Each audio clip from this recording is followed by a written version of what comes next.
Hello, everybody.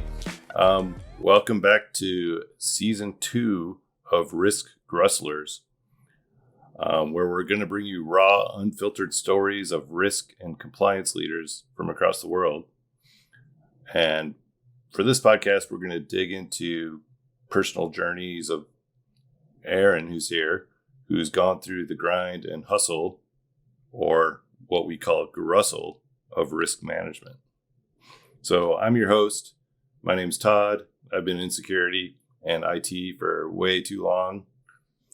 As I was looking through this documentation, I've been doing this since 1995 as a help desk person. So I'm feeling pretty old at this point, but we're just going to go with it. So my job is just doing security. I also advise for a bunch of startups, and most importantly, I think, is community building, getting the word out there, getting people together, getting them talking about their experience so the CISOs and IT leaders don't feel alone out there and that they know they have resources, right? Because we all need that. We have Aaron Wurthman. So he's a board member. He's the acting CIO and CISO at Spire One. He's been doing this almost as long as I have. And he basically ascended through the ranks I'm going to go way back and say from tagger all the way up to a CISO, which is an amazing journey. And so Aaron has a real keen sense of awareness of the security landscape. And from what I heard, you stressed the importance of compliance with regulatory standards. And you place all your focus on people at the core to follow through on all this, from what I understand. So before we dive into everything, I'm really interested in your journey, what got you started, right? Because none of us really started in IT and security. It wasn't a thing back in the 90s. It barely was. So let's hear your story. How did you get started? Sure. So born and raised here in Silicon Valley. My father before me was a sysadmin. He worked for IBM, Texas Instruments, etc. There's always computers around the household, but I never really saw it as a career path. It was just something that was there. You mentioned, being a tagger and being heavily into, street art here in the Valley. And that's really where my attention was. So when it came time to go to school, what I went to school for actually was graphic design. There was a local school here at the time that concentrated on one of two fields, sysadmin or graphic design. I chose graphic design. During that time period, I worked at a few startups. I think my first startup, I want to say, was 96, 97, something like that. I was originally a receptionist, and then I became an administrative assistant. And then I became an executive administrative assistant and then an office manager. All throughout this time, I would work on the startup's computers because I knew that I had that background. Things like creating, NIST user accounts, DNS accounts, static IP addresses, NT accounts, exchange accounts, all these things I was just doing as an office manager as part of my job. Then there became this point where one of the recruiters came over to me and said, "Hey, we're hiring for a full-time IT person. Is that something you're interested in?" My immediate response was no. Reception reports to me. I have some autonomy. I get to order the office snacks. Like this is a good gig. I don't want to give up this office manager job. And then she explained to me that the job paid double what I was making as an office manager. And lo and behold, the career was born. From there, sysadmin, individual contributor, SRE, etc. And then someone thankfully decided to take a gamble on me and put me into leadership. And so I went into leadership from there. But I think you have more skills than that. So I've also heard that you make bread from scratch. How did you start that, and how do you get into something like that? You know what? I'm absolutely going to have to post this LinkedIn article at this point because the bread just keeps coming up, and so it has to be done. It's going to be done. I promise. I'm this close to finishing the article, but it goes something like this. During the pandemic, a lot of people were getting into sourdough, and I completely missed that trend. I didn't even know it was a thing. Had no idea. But then during the pandemic, somebody gifted me a pizza oven, and I did all this research. I'm like, what's the best pizza dough? What does that look like? What's the most flavorful dough by itself? And the answer came out to be sourdough. So thus, this sort of side hobby of building a sourdough just for the specific purpose of pizza was born. But anybody who has started this side hobby will tell you that there's so much discard from the sourdough that you have to do something with it. So then bread came out of that, then cakes came out of that, then muffins, so on and so on. I even make English muffins. I make. We recently made a Dutch baby, which is like a bread that's heavily egg focused.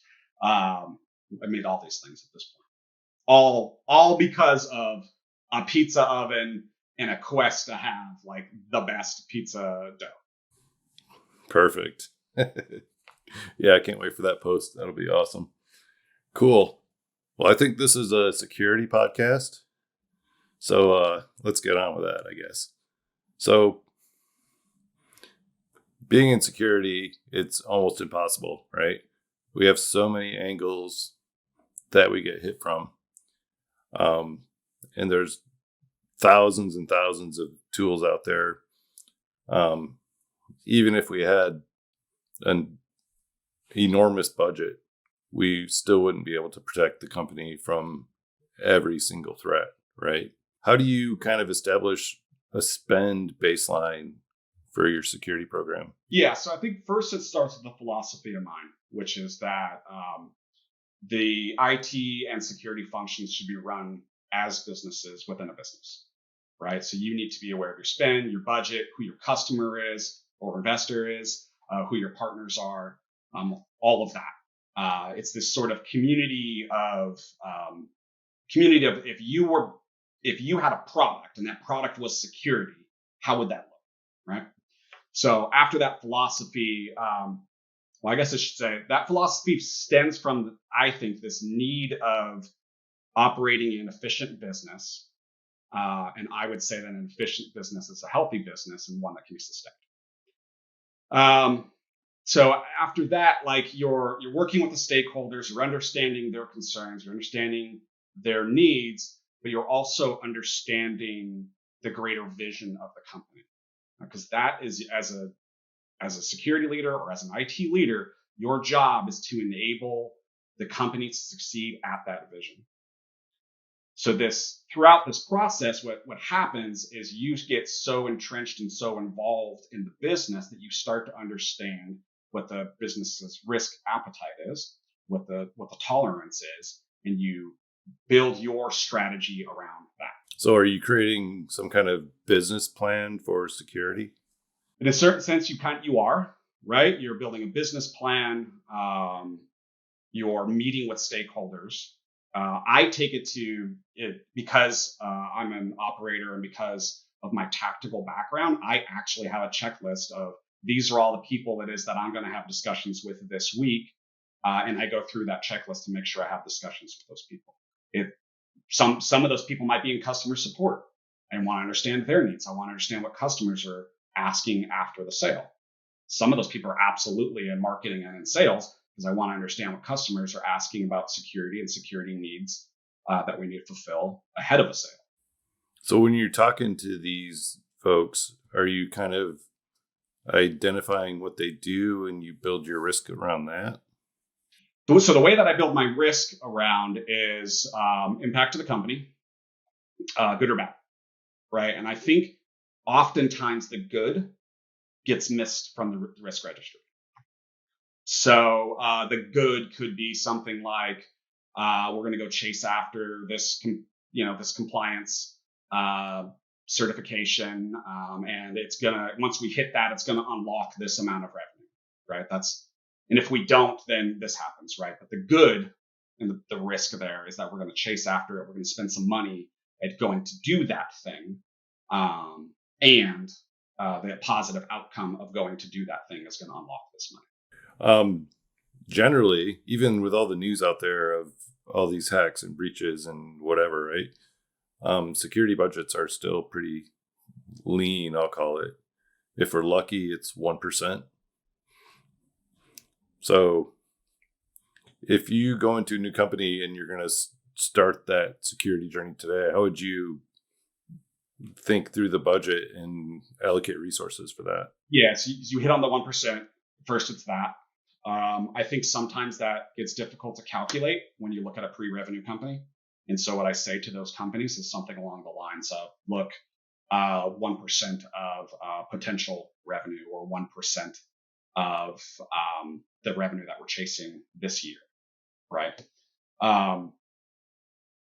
If you can't get the 1%, sometimes it's a 0.5%, and then you need to communicate what that risk is to the folks that are responsible for the risk. And at the end of the day, that's the board of directors, right?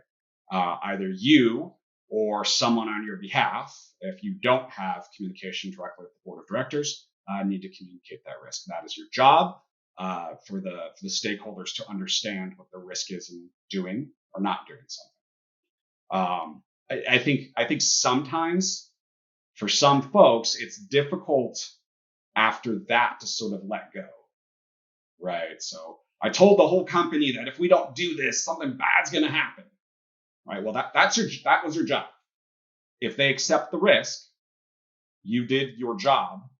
Now maybe prepare for contingency plans in the background, absolutely, but at the same time be willing to sort of let go of the fact that your advice wasn't adhered to. My whole career in IT and security is about IT getting a seat at the table, right?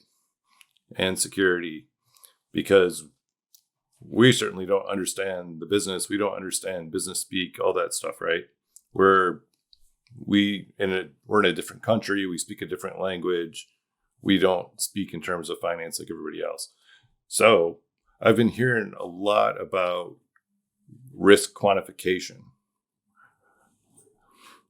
How do you do that? Because I know there's FAIR out there. There's a bunch of other stuff around standards. But how do we present security in numbers to the board, aside from saying, hey, if we get breached, it's going to cost us however many millions, right?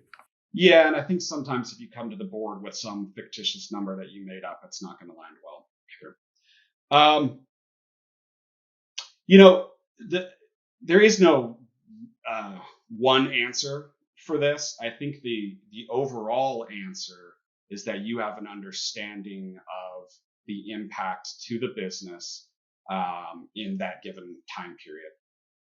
So again, if you take the business's revenue objectives for that year, and you say, look, we're not going to be able to hit the revenue objectives for this year if an incident happens, and this is how much I think an incident will take to recover from. That's a way of talking about it. Having precise numbers is always great, but you need to first have established that rapport with the stakeholders in order for that number to even be believed. And the way that you do that is by having those discussions, having those meetings, and to be honest, starting to learn some of their language. I had in 2020, I started my own company where I was a founder and CTO, and I very quickly had to learn business speak. Very quickly had to learn how to speak to investors and so on and so on. So it can be done for those of us that are highly tactical. You're going to have to lean into that skill set. Go figure out how to build that skill set. So let's get to a question that plagues every function, I think, but more for security. How do you find the right balance between allocating resources for immediate needs and investing in kind of long-term resilience for your security program? Yeah, so I think first that comes back to another philosophy of mine, which is that I gravitate towards, possibly because of my experience, I gravitate towards folks with diverse skill sets. So the folks that I tend to hire aren't purely senior risk analysts that have only ever done risk, right? I'm more likely to hire a senior risk analyst that has also been a network admin, a security admin, so on and so on. And the idea here is to be able to lean upon this diverse skill set and keep that balance of budget versus resource at a good state. Other things that I do to get ahead of scale are earlier in the development or maturity of the program is start to connect with MSSPs before you need them, or outsourcing before you need it, right? So the idea here is if we get ourselves into a position where it is that we're going to need burst capacity, we can go do that with the MSSP that we have a relationship with. I would say that my preference is to, again, build that diverse skill set in-house, and then use the burst capacity at the outsourced. Okay, so what would you tell, when I was starting out, I was usually the only IT guy at the company until it got to 100 people or so. So running IT and security just kind of fell under that umbrella. What advice would you give to those folks out there that are trying to do it all themselves for a smallish company? Yeah, you hit on a number again, which is 100. I like that number. I think roughly around there, depending on the growth of the company, depending on the speed of the company. That's when you probably need two folks in either IT or security. I think depending on the business plan, if security is a big part of what the business is going after in that year or the year after, you're going to need a security person. For example, let's say you're a SaaS company, and let's say achieving a SOC 2 Type 2 is important to the businesses or the revenue you're going to be able to unlock. Then hiring a compliance person or a leader that understands compliance ahead of going after that revenue is going to help you out.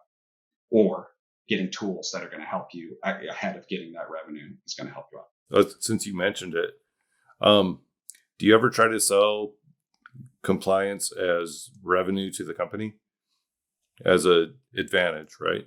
Yeah, and that's exactly where I was going to go with that last two. So when talking about compliance to the business, the way that I think about that is cost of revenue. So we've all know about, hopefully, cost of goods sold. So how much it costs to produce our product and then sell that to the customer. But cost of revenue is another term we should all be familiar with. And the cost of revenue, you could say that going to get that SOC 2 Type 2 and therefore unlocking, the rest of this business, or going to get FedRAMP and unlocking all these possible revenue dollars, that's the cost of revenue. So having that discussion with your CFO or your board is important for security folks to have. Yeah, and then back to budget, because it just popped in my head. Again, back to the small company scenario, maybe you're at 200 people now. Every time a news article is out on CNN or something, and it's about a breach, about a company similar to yours, right? Or in your industry, at least. My experience is the CEO will send me an email with a link to the article, and it just says, "We're good," right? And then we have to respond to that somehow. I really like that point because it hits on another topic, which is your own education of what's going on out there. I don't want to give any product plugs for anybody, but I'm going to give you at least one, which is Feedly.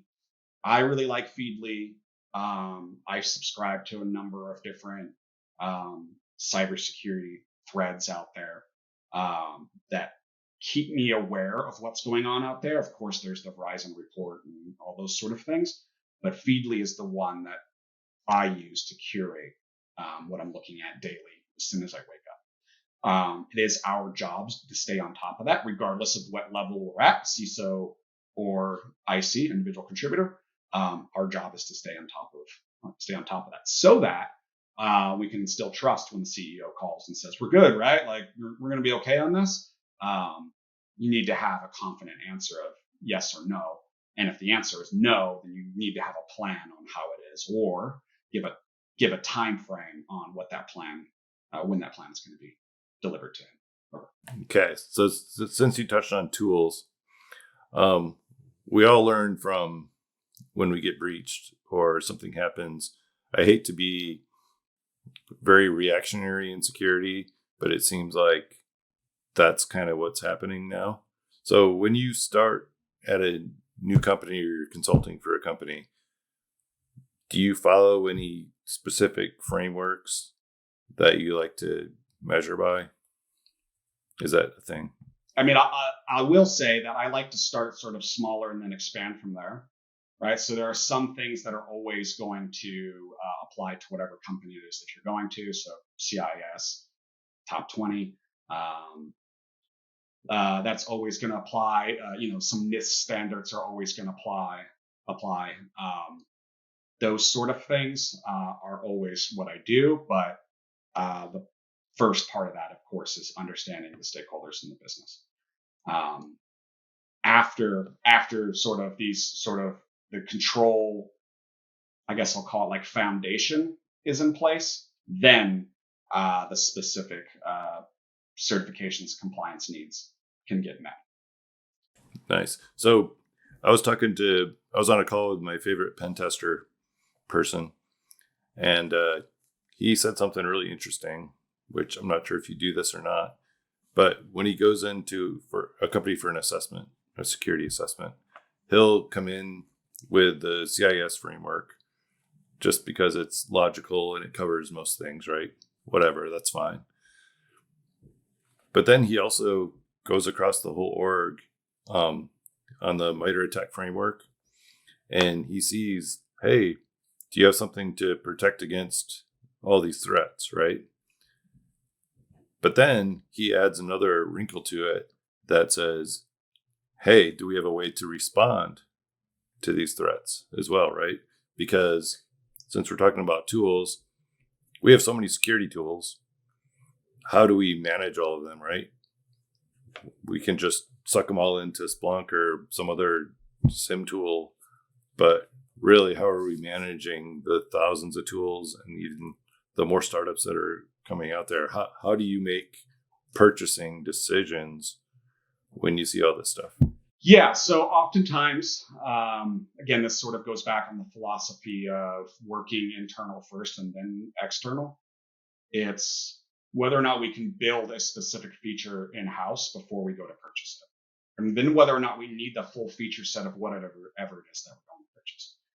Easy example here is, I guess I'll pick on attack surface reduction for the moment, right? And for those that are unaware, attack surface reduction is basically understanding your attack surface, whether it's internal or external, typically external, understanding what it is that can be connected to from outside, and then determining whether or not it should, or hardening it or whatever, right?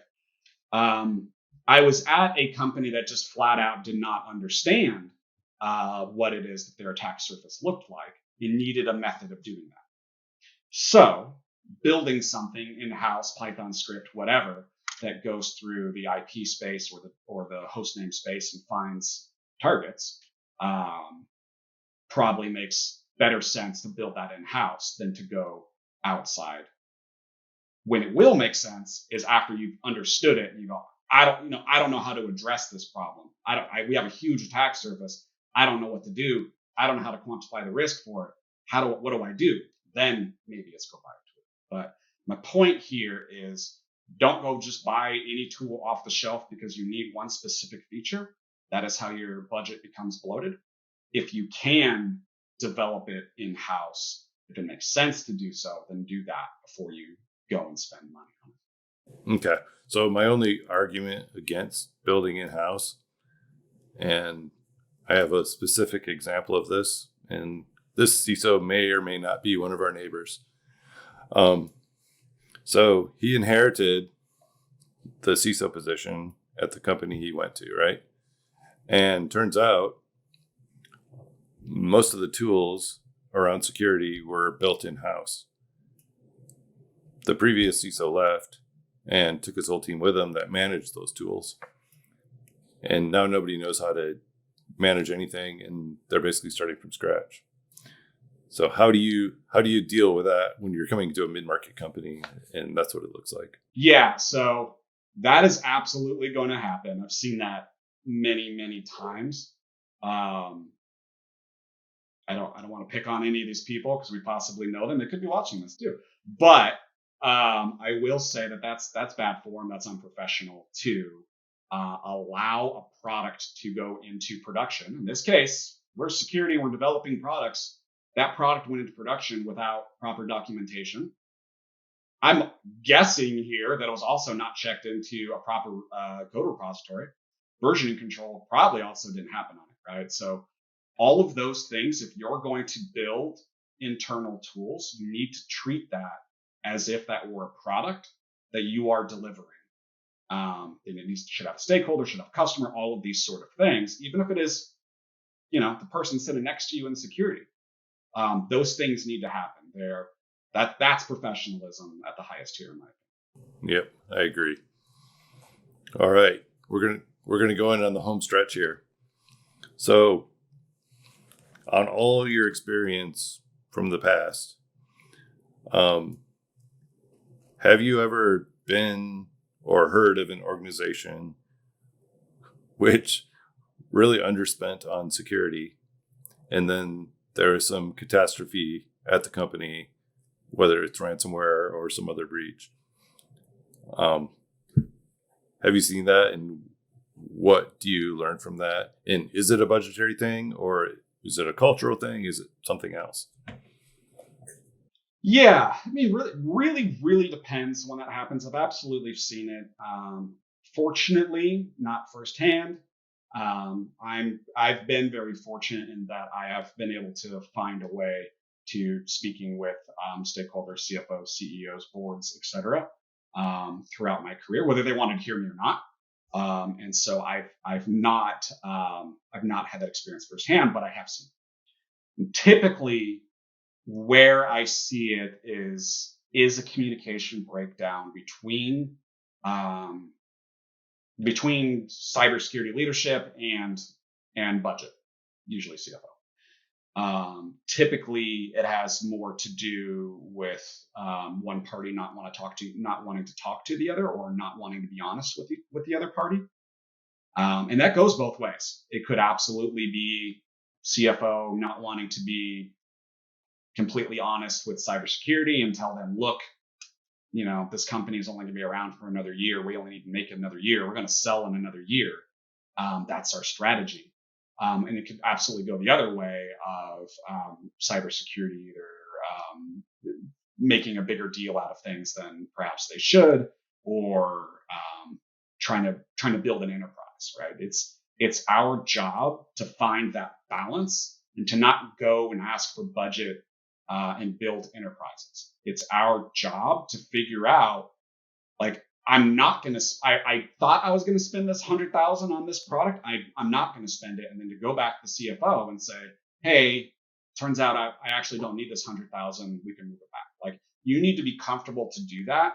That at the highest tiers is real leadership, having that honest, transparent communication with your stakeholders and partners. So I'll pick on hospitals here, because I know hospitals have a low budget, and over the last, I don't know, 3, 4, 5 years, we've seen all these ransomware attacks that are shutting hospitals down, and they're working on paper, and it's affecting lives, right?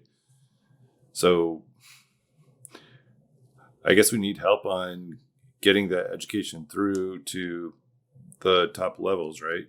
Because they end up spending way more money on ransomware remediation than they do on security to begin with.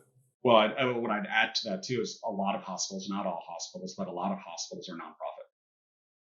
And so how do you even start this conversation? The conversation we've had so far is around profit and revenue. How do you even start that conversation for a nonprofit? And so what I'd say there is we need to understand, okay, if profit isn't what keeps us in business, what is?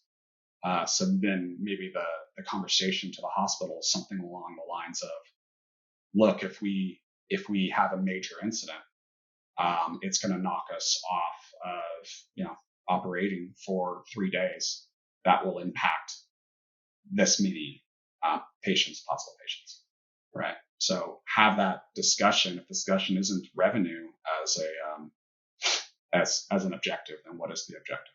And then if the risk is accepted, be willing to accept the fact that you said what you needed to say, and the board or whoever is ultimately responsible for accepting the risk.